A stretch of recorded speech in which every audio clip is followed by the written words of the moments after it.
Olá, meu nome é Renan Nath Lima e esse é o Guia Politicamente Reto. No episódio de hoje continuaremos com o crime de responsabilidade que gera o impeachment, nessa segunda parte. Vamos lá.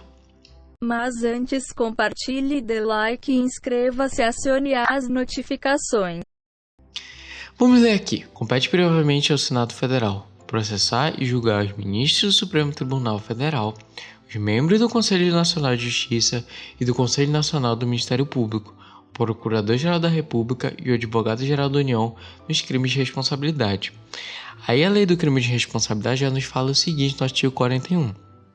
É permitido a todo cidadão denunciar perante o Senado Federal os ministros do Supremo Tribunal Federal e o Procurador-Geral da República pelos crimes de responsabilidade que cometerem.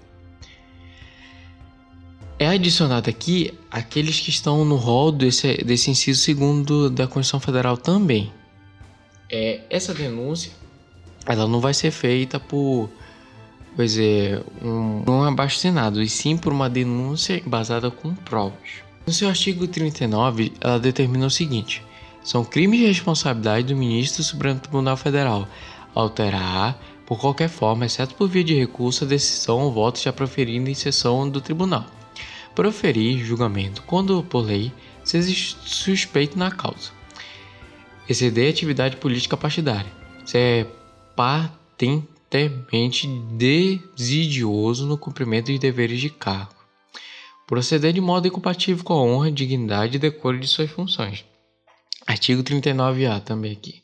Constitui também crimes de responsabilidade do presidente do Supremo Tribunal Federal ou de seu substituto quando no exercício da presidência as condutas previstas no artigo 10 desta lei, quando por eles ordenadas ou praticadas, que são os crimes de responsabilidade contra a lei orçamentária. E no parágrafo único do artigo 39A fala o seguinte: o disposto nesse artigo aplica-se aos presidentes e respectivos substitutos com exercício da presidência dos tribunais superiores, dos tribunais de contas, dos tribunais regionais federais, do trabalho e eleitorais, dos tribunais de justiça e de alçada, dos estados e Distrito Federal, e aos juízes, diretores de foro ou função equivalente de primeiro grau de jurisdição. Todos esses são crimes de responsabilidade que podem ser feitos por eles, porque o presidente ele tem um poder da gestão do judiciário lá naquela parte. Então ele vai fazer uma lei orçamentária para o judiciário, porque o judiciário tem alta administração, e depois o judiciário comunica para a respectiva casa legislativa aceitar a proposta orçamentária. O Procurador-Geral da República, ele é o chefe do Ministério Público Federal. São crimes de responsabilidade do Procurador-Geral da República. Emitir parecer quando por lei seja suspeitar a causa, isso no artigo 40, tá?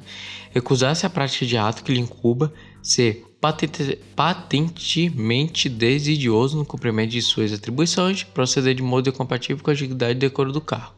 Constitui também crimes de responsabilidade do Procurador-Geral da República ou de seu substituto quando no exercício de chefia do Ministério Público da União, as condutas previstas dessa lei, quando por eles ordenadas ou praticadas. Ou seja, é a mesma coisa da lei orçamentária. Isso no artigo 40A, que ele tem a responsabilidade sobre a lei orçamentária lá do Ministério Público Federal. O disposto nesse artigo aplica-se também ao Advogado-Geral da União, que é o representante da União no Poder Judiciário, ou seja, o advogado do presidente, pode dizer assim, do Executivo da União, e aos Procuradores-Gerais de Trabalho, Eleitoral e Militar, os Procuradores-Gerais de Justiça dos Estados e do Distrito Federal, os Procuradores-Gerais dos Estados e do Distrito Federal, e aos membros do Ministério Público da União e dos Estados, da Advocacia-Geral da União, das Procuradorias dos Estados e do Distrito Federal, quando exercício funções de chefia das unidades regionais ou locais das respectivas instituições.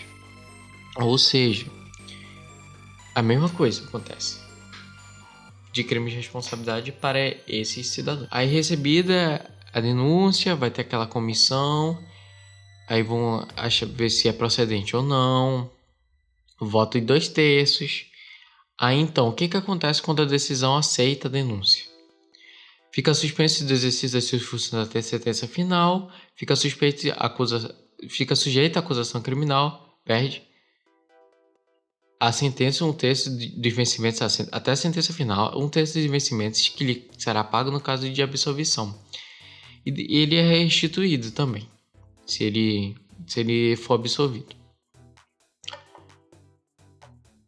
Da data de intimação, ou seja, ele recebeu que ele foi denunciado, vai acontecer isso com ele. Artigo 57 da lei determina isso. E o julgamento acontece com sim ou com não proferida. Cometeu o acusado F o crime que ele é imputado e deve ser condenado a perder seu cargo no artigo 68 dessa lei. E se a afirmativa for correta, vai ter aquele voto de 2/3, ele vai ser condenado e vai ter aquele mesmo processo, se ele vai ser julgado separadamente, ele vai ficar inabilitado para exercer qualquer função pública e por causa da perda dos direitos políticos também por um prazo de 5 anos. Quem preside o Senado, no caso desse julgamento, o presidente do Supremo Tribunal Federal também, que nem o impeachment do presidente e do vice-presidente. Você volta e vê lá, eu já falei isso.